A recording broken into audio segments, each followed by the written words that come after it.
Before getting started for the first time when you receive the GE Logiq E, you'll want to make sure you log in as administrator. So I'm going to skip ahead a little bit in the training to show you how to do that. Don't necessarily worry about the screens and all the stuff you're about to see. This is just to get you started, set up, and logged on as the administrator. So you'll come here and press this utility key. And you'll come up here and look for admin all the way up top. And it's going to say operator login. So you can say OK, and it will now log you on as the administrator. So we'll go here to users, and here's where you can add multiple users, and we'll show that later on. But for logon right now, since most people will be using one user, you'll want to use auto logon. Later on you can assign more users, but for now this is going to make sure you don't see that admin screen every time you start up the machine. So you can hit save. And now I want you to check one more thing on the system. We want to find the software level. I'm using what's called a BT11, and your system may be an earlier or later version, so some of these screens and some of the functions may not be the same as yours.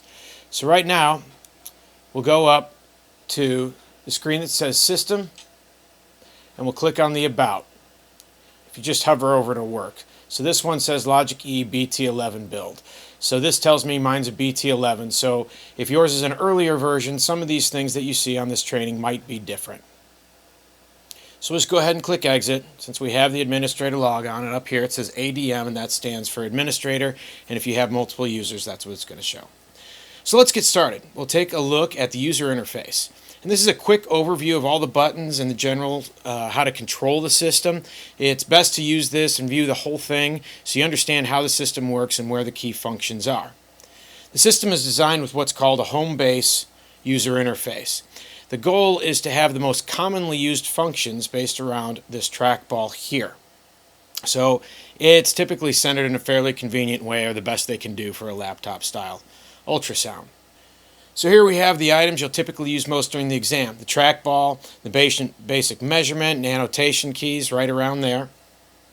We have a cursor here that will allow you to have a pointer on screen, and we'll show you how to use that later on. Clear for clearing measurements and annotations. Body mark, measure, which also works for calculations. Your M mode and Doppler cursor, changing the scan area. And this is your set key, which you would use kind of like a left click button on a computer. It's going to, if there's a dialog box or something, you're going to hit that and it will click OK or cancel or select something on the screen.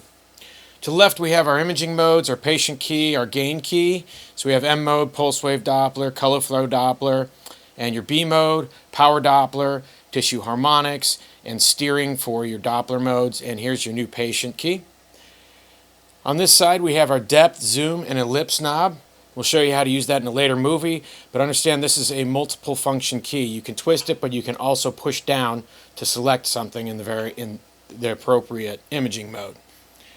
Right now when I push it, it will go between zoom and the depth. When you click measurement, the ellipse will be available when you click that first line, and we'll show that in the measurements movie.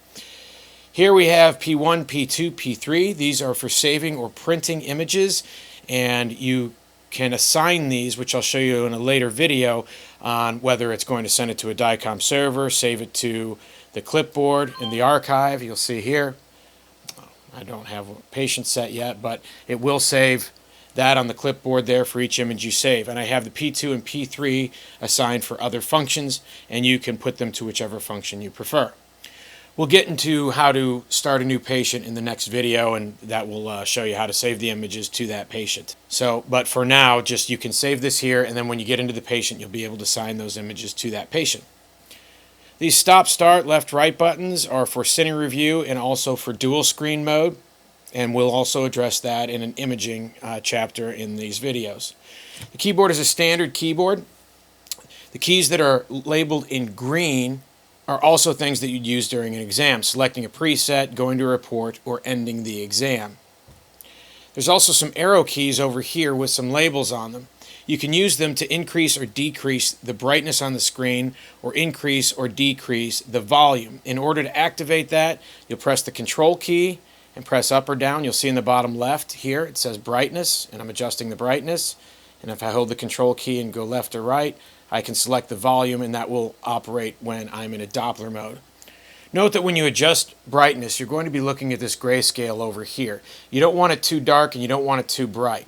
As I decrease the brightness, you'll see that this grayscale shortens, and in that case, if it's too dark, I will miss some anatomy and I'll miss some things in the image. So you want to control the lighting in your room and increase that brightness so you make sure that this bottom bar is just black and a little bit above it you start to see gray. Typically on an LCD, people have the brightness up all the way. Up top, you'll see the help key, which brings up the help menu. And along the top here, there's some buttons that we'll address later. These F keys are here, are user assignable, and this is for annotations, USB, DICOM, etc. These 5 knobs at the top are called soft keys. They correspond to the parameters you'll find here. These will change in whatever imaging mode you're in, and you will control them by adjusting these buttons here. We'll use these parameters by turning the knob. If I go to an live mode, you'll see it goes to frequency, and I can turn this knob and increase or decrease the frequency. To adjust the bottom one, I'll push down and it will perform whatever function I did, whether turning on or off crossbeam, changing the focal number, focal position here. So see, it's highlighted, I can twist. This has a dot next to it, means I can turn it on or off. And pushing this gray map is going to bring up a menu on the left hand side. These 4-way paddle switches can bring up a submenu on the screen, which will be additional menu items to adjust your image. So if I push down here, it'll pop up, it'll show B mode, and here are some multiple functions I can use for image optimization. So I'll click there and I can go up and down, click left and right to make the changes. But if it's highlighted in B mode and I'm in multiple modes, if I click left or right, it will show PW Doppler, color Doppler, or whatever mode that I'm in. If I just let it be, it will disappear. So let's take a look around the imaging screen. At the top, we have our institution name. It'll have patient name up here once we assign a patient. There's the user up here, date and time. Below this, we have the probe orientation marker, which goes with this line here on the probe. So if I touch it on this side,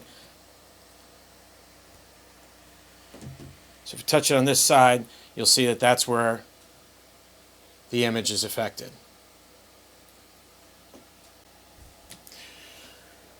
Over here is the zoom box, which we showed earlier, which you can increase or decrease the depth or the zoom. Again, we'll show that in a later video. Here we have our gauge for cine review. And when I unfreeze or freeze, it's going to show the frame count and the amount of seconds that are there. So you can see there how I can scroll through, and it's going to show me how many frames are being saved, and this is the number of seconds that you have on the cine loop. Here we have our grayscales I showed before. There will also be a color bar. If you go into color mode, it will show up to show you the colors assigned to various velocities in color mode. The far right side, we have our imaging parameters, crossbeam, B-steer, frame rate, and various functions that are going on, telling you the frequency and how that image is set. So in the future, you can see what you did if you liked a particular setting, how the machine was set up for that particular scan. When you're in color Doppler or pulse wave, it will show you here on color Doppler or pulse wave those parameters as well. They'll pop up and show you various features of what's going on with the Doppler. Along the bottom, as I showed before, we have the clipboard, so each time I save an image, it's going to appear there on the clipboard, and again, it's telling me I don't have a patient selected, and we'll show you that in the next video. And at the far right, you have some controls for the menu. These activate the clipboard. You can activate those by selecting this cursor button and coming over here and making a selection. If there are multiple selections, you'll click here. This will allow you to look at the active images that you've saved. I can click exit.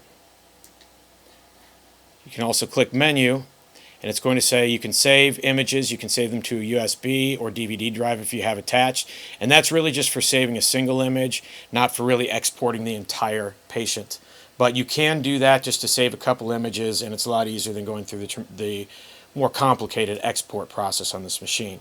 You can also click on an image to review it on screen, and you can select to delete that image if you'd like.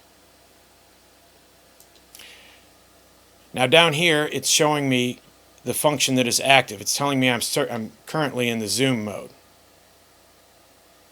And if I twist this, it's going to increase or decrease zoom. I'm sorry, when I get back, it's showing me now that as the depth marker. If I push down, it's going to show that I'm in the zoom mode. And I can increase or decrease the zoom, and there's a little thumbnail up top left showing me what zoom I'm in. And if I hit freeze, you'll see now that it says scroll, and this is telling you what the trackball function is. If you go left or right, it's scroll, and depending on what mode you're in, that's going to tell you whatever it is that the trackball function will do, whether it's a measurement or caliper or something of that sort. Next, we'll get into 2D imaging with the GE Logiq.